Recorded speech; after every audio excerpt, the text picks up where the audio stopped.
ایک شخص خدا کو نہیں مانتا تھا، وہ کہتا تھا کہ میں اللہ کو نہیں مانتا، وہ کہتا تھا کہ دنیا میں جو نظام چل رہا ہے وہ انسانوں کی وجہ سے چل رہا ہے، اللہ کی وجہ سے نہیں چل رہا، دنیا میں جو ترقی کا کام ہو رہا ہے وہ انسانوں کی وجہ سے ہو رہا ہے، اللہ کی وجہ سے نہیں ہو رہا۔ تو وہ شخص امام ابو حنیفہ رحمۃ اللہ علیہ کے پاس آیا اور کہا کہ حضرت میں اللہ کو نہیں مانتا، اس بات پر میرے ساتھ مناظرہ کرو، اگر آپ نے ثابت کر دیا کہ اللہ ہے، موجود ہے، تو میں مسلمان ہو جاؤں گا۔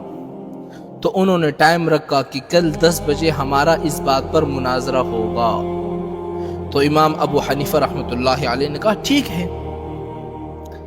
تو جب صبح ہو گئی تو وہ شخص فکس 10 بجے اس مقام پر پہنچ گیا جہاں پر مناظرہ ہونا تھا، لیکن امام ابو حنیفہ رحمۃ اللہ علیہ نے آنے میں تھوڑی سی دیر کر دی۔ مثال کے طور پر 10 بجے پہنچنا تھا، وہ امام ابو حنیفہ رحمۃ اللہ علیہ 12 بجے پہنچے جان بوجھ کر۔ تو وہ شخص نعرے بازیاں لگانے لگا کہ دیکھو جس کو تم نے اپنا امام بنایا ہوا ہے وہ تو میرے ڈر کے مارے بھاگ گیا، ابھی تک نہیں آیا مناظرے کے لیے۔ تو تھوڑی دیر کے بعد امام ابو حنیفہ رحمۃ اللہ علیہ پہنچ گئے۔ تو اس شخص نے کہا کہ امام صاحب آپ اتنے لیٹ کیوں ہو گئے؟ تو امام ابو حنیفہ رحمۃ اللہ علیہ نے کہا کہ میری بات سنو، کہ جس جگہ سے میں آتا ہوں یہاں تک راستے میں ایک دریا پڑتی ہے، تو جب میں دریا کے پاس پہنچا میں نے وہاں دیکھا کہ ساری کشتیاں جا چکی ہے، اب میں یہاں پر کیسے پہنچتا؟ تو میں نے اللہ سے دعائیں کی، اللہ کے سامنے گڑ گڑایا، اللہ کے سامنے رویا۔ تو پھر میں نے کیا دیکھا کہ ایک درخت خود بخود کٹ رہا ہے، خود بخود کشتی کی شکل اختیار کر رہا ہے، خود بخود میرے سامنے کشتی تیار ہو رہی ہے، میخیں لگ رہے ہیں اور ایک کشتی کی شکل میں تیار ہو کر میرے سامنے آ گئی۔ تو میں اس میں بیٹھ کر پھر یہاں پہنچ گیا۔ تو وہ شخص کہنے لگا کہ یہ تو پاگل نہیں ہو گیا، ایسا بھی ہو سکتا ہے کہ ایک درخت خود بخود کٹ جائے، خود بخود کشتی کی شکل اختیار کر لے، خود بخود اس پہ میخیں لگتے رہے، خود بخود آپ کے سامنے آ جائے، یہ سے ہو سکتا ہے؟ تو امام ابو حنیفہ رحمۃ اللہ علیہ نے فرمایا کہ جب یہ چیز نہیں ہو سکتی تو مجھے یہ بتاؤ کہ دنیا کا نظام کیا خود بخود چل پڑا؟ اس کو بھی بنانے والا کوئی ہے نا۔ تو وہ شخص بالکل لاجواب ہو گیا، چپ ہو گیا۔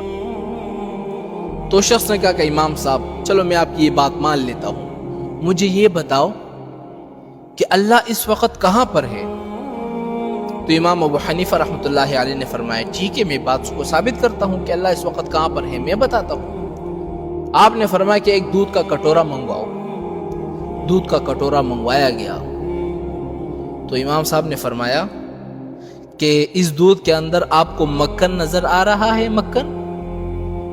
تو اس نے کہا کہ امام صاحب مکھن تو نظر نہیں آ رہا، البتہ اگر ہم اس کو تیار کریں گے، اس کو بروئیں گے، پھر اس سے مکھن نکلے گا۔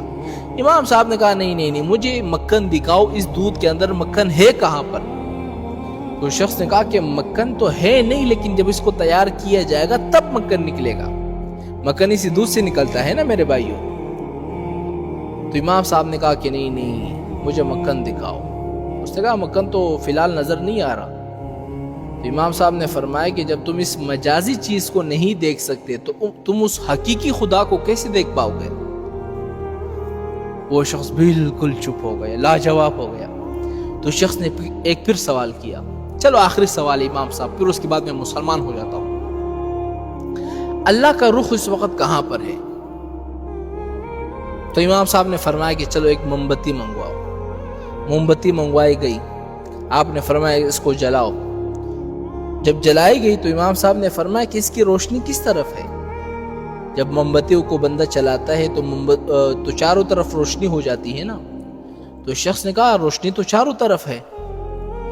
تو امام صاحب نے فرمایا کہ اسی طرح بس اللہ بھی ہر جگہ موجود ہے، ہر جگہ دیکھ رہا ہے۔